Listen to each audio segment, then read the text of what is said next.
The UN Human Rights Chief has called for more international action on Myanmar before it's too late. Michelle Bachelet says that the country is facing an alarming risk of a civil war, and time is running out for other countries to step up efforts to prevent a broader conflict. The human rights situation in Myanmar has deteriorated significantly as the far-reaching impacts of the military coup continue to devastate lives and hopes across the country. Conflict, poverty, and the effects of the pandemics are sharply increasing, and the country faces a vortex of repression, violence, and economic collapse. It's the second warning on Myanmar to the United Nations in 24 hours. The Special Rapporteur on Myanmar, Tom Andrews, has already called for a change of course in managing the crisis. And he says that conditions have worsened nearly 8 months after the coup in February.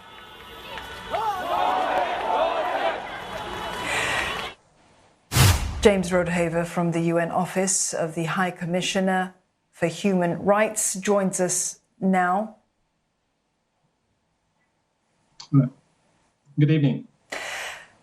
Good evening. Mr. Rodehaver, how have things become worse in Myanmar in the 8 months since the coup?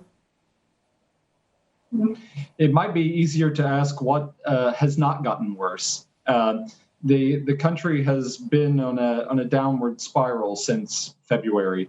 You have had the military that has, of course, grabbed control of the country, that used military-grade weaponry and violence to suppress peaceful protesters, and has been arresting people on a massive scale, which helped to fuel pre-existing conflicts and to really take a peaceful protest movement and convince some to turn violent. So as a result, now you have a massive human rights catastrophe in which you have conflict growing throughout the country. You have armed conflicts that have been intensifying. And then you have the collapse of a lot of public sector institutions, including financial institutions, banks, but then also the public sector, like the education and health sectors in the country. And this is right at the time of the COVID-19, the third wave of the pandemic in the country. And without a robust health response possible, you've had a lot more deaths than were necessary. It certainly does look like a bleak picture. Why have efforts to step in to act, why have they failed so far? Well, I think it's primarily because the military has not allowed for a political solution to settle into place. There has been a slow international response, I would say, politically. But the primary responsibility lies with the military. Rather than trying to find ways to resolve what in essence is a political dispute, they have resorted to military means to crack down on voices of opposition. They have not had discussions or trying to find ways to resolve this crisis peacefully. And instead, they have relied on the power to detain and the power to put down protests. And that, of course, has produced a rather explosive impact and effect. We heard the UN Human Rights Chief earlier articulating how the window for international action has narrowed, that Myanmar now faces this vortex of violence, of economic collapse and repression. So what can and should be done to prevent a broader conflict from occurring here? Well, there needs to be intensive pressure placed on the Myanmar military to stop the violence, to allow space both for political action and negotiation, and also for humanitarian action. And that's probably the most urgent thing that is needed right now.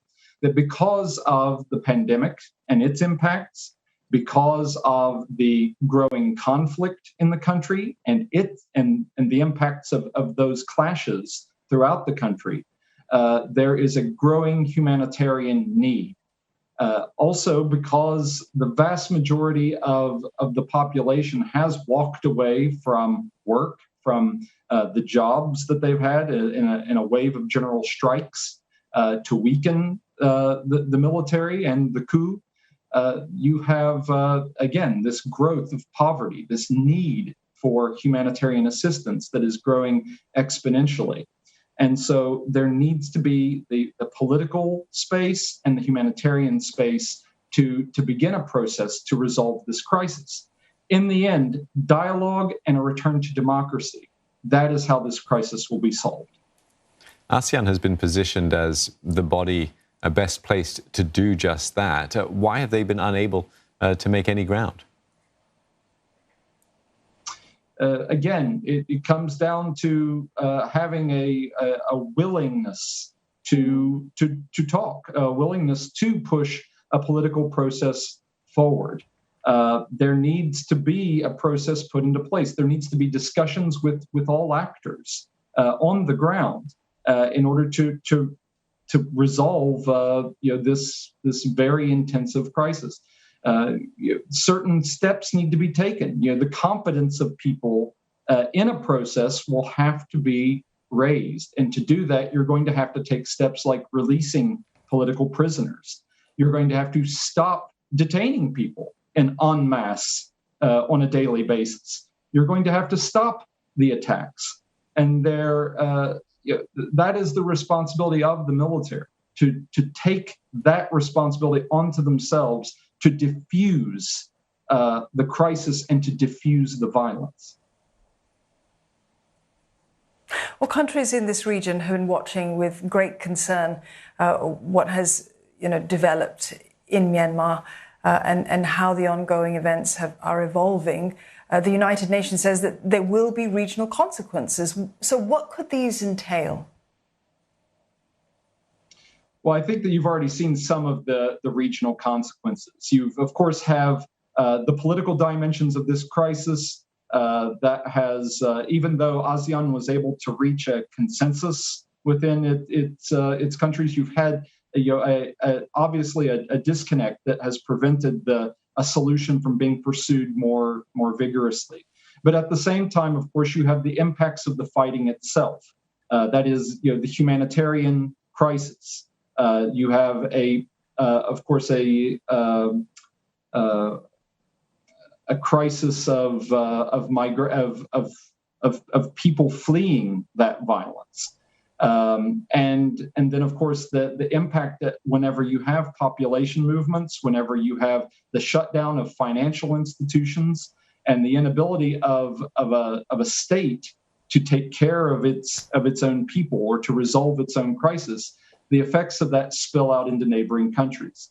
You've already had a flow of people seeking protection into neighboring countries. You've already had this third wave of the COVID-19 pandemic that has spread throughout the region, whether or not the inability of Myanmar to vaccinate its citizens or to deliver life-saving aid, whether that has helped fuel this wave of COVID. That's another aspect that, particularly in future, could grow much worse.